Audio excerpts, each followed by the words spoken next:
Dr. Kathrada, before we go back to Dr. Semete, you wanted to respond to her earlier comment? Yes. The first point I want to make is, why have I not even received an acknowledgement of receipt of my Section 21? So I sent the two. I didn't even get acknowledged. I can understand all her questions or the points you raised, but at least an acknowledgement to say, I've done my due process. I sent those to Section 21. The second thing is, on the point of dosages, when it comes to the pandemic, like I said, we're dealing with a disease that we know nothing about. So even when it came to steroid treatment, certain doctors started on 20 milligrams a day, then it went 40 milligrams a day. But in discussion, in trying it out with patients, because that's what we do, we train to look at a symptom and we treat accordingly. And when you're working on the ground and you see the patient deteriorating and somebody else says, hey, why don't you try a higher dose of steroid? We try that. So when it comes to the dosages, we know about scabies. Yes, we know about what the dosage is, but nobody knows. Yes, the trials are coming out, but unless we get an opportunity to use it on our patients, we can start off at a lower dose and say, it's not really working. We'll go from 6 milligrams to 12 milligrams. Let's try that. But on the point of dosages, really, we need to be working with it to know the dosages.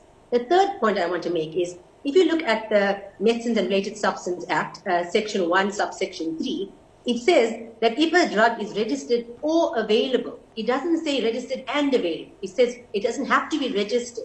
So if the drug is available now, it is the duty of SAHPRA that the drug is being made available. It doesn't have to be registered. If they decide that an available drug can be used, we are supposed to be able to use it. And I'd like to comment on that one. And the other thing is, if you look at Section 2, capital B, they talk about the function of a body like SAHPRA. It includes what their function is and what authority they have.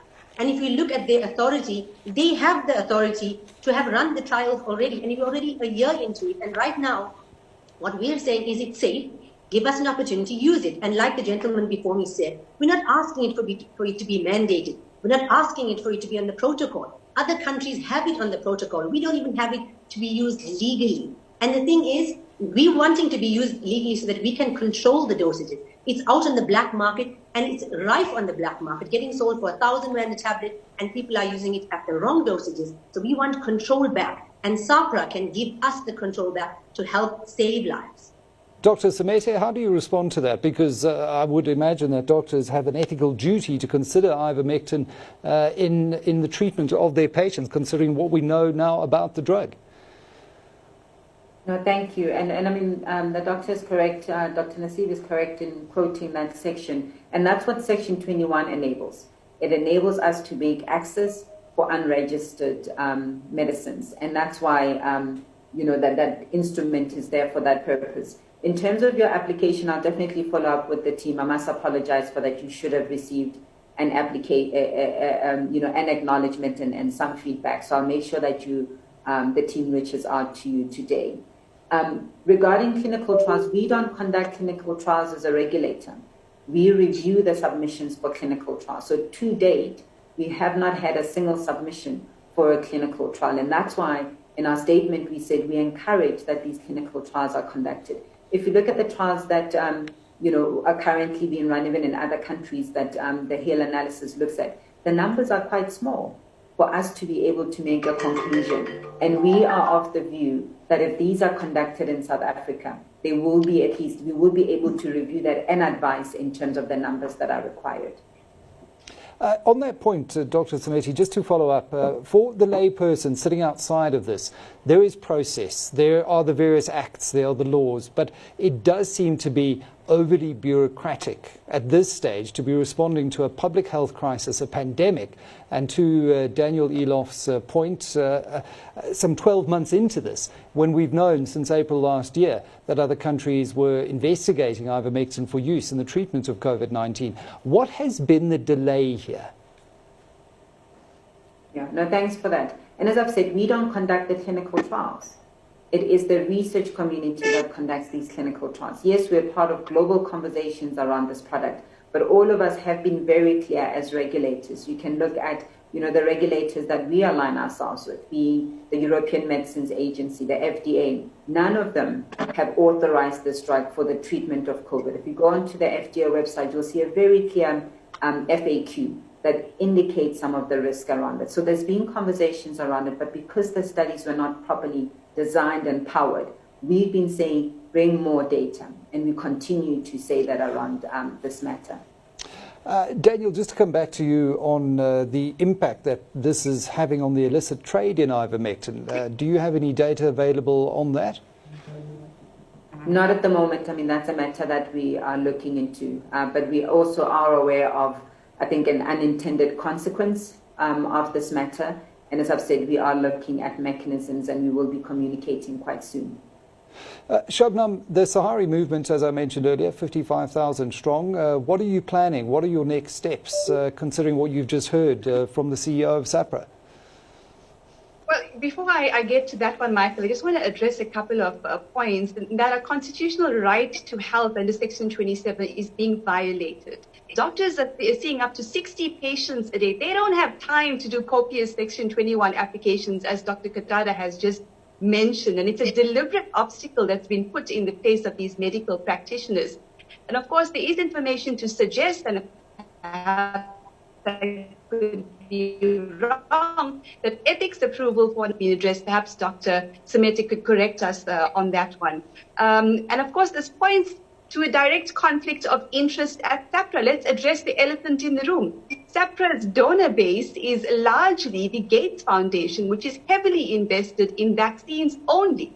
And so therefore, any alternative treatment means that the vaccine agenda cannot pursue. Of course, if vaccines are safe, effective, and long-lasting, we support that. But so too is ivermectin. I want to come to the supply issue before I talk about the protest that we're calling for. Dr. Andrew Hill specifically said that we need to get supplies now, get ready now.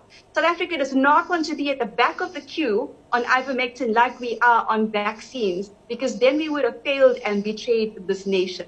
As for what we're calling for a poster protest specifically amongst healthcare workers who are overburdened with a lack of beds, lack of medicine, lack of proper PPE, and themselves losing loved ones to this particular pandemic. So we're calling for a protest, a virtual protest of posters across the nation, and we're very certain that they're going to heed the call until ivermectin is approved and urgently rolled out on a free basis to our masses.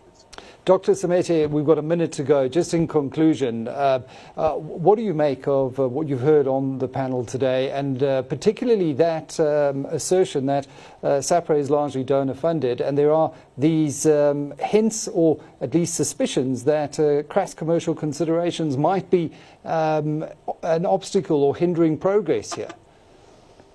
Yeah, that is very far from the truth. As SAHPRA, if you look at our annual report with our financial statements, you will definitely see the quantum of the grant funding that we require, and it's minuscule to what we receive. And again, this funding that we received was to clear a very specific project, being the backlog clearance project, that we've been very transparent about as an organization. So we have a mechanism of transparency. Please go and have a look at our annual report with all this detail. But I'm also hearing, and this I've heard very clearly, is that doctors are asking for access.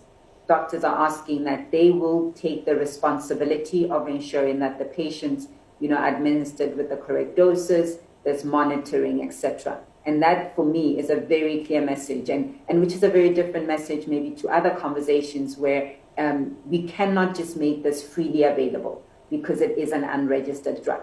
So it needs to be made, if it is available, it needs to be made under a very controlled mechanism. And that's very clear for me from Dr. Naseeb, who's spoken just now. Yeah. Right. Obviously, where there is conformed and confirmed consent and informed consent, I should say, between a doctor and a patient, that is a quite different conversation to say, make it freely available to anyone and everyone. Unfortunately, that is all the time we have for today, and I believe you do have to get off to a meeting. Thank you very much, Dr. Boitumelo Semete-Makokotlela, CEO of the South African Health Products Regulatory Authority, SAHPRA, and thank you too to our other panelists, Dr. Naseeba Kathrada, General Practitioner, Daniel Eloff, Attorney at Hurter Spes, and Shabnam Mohamed.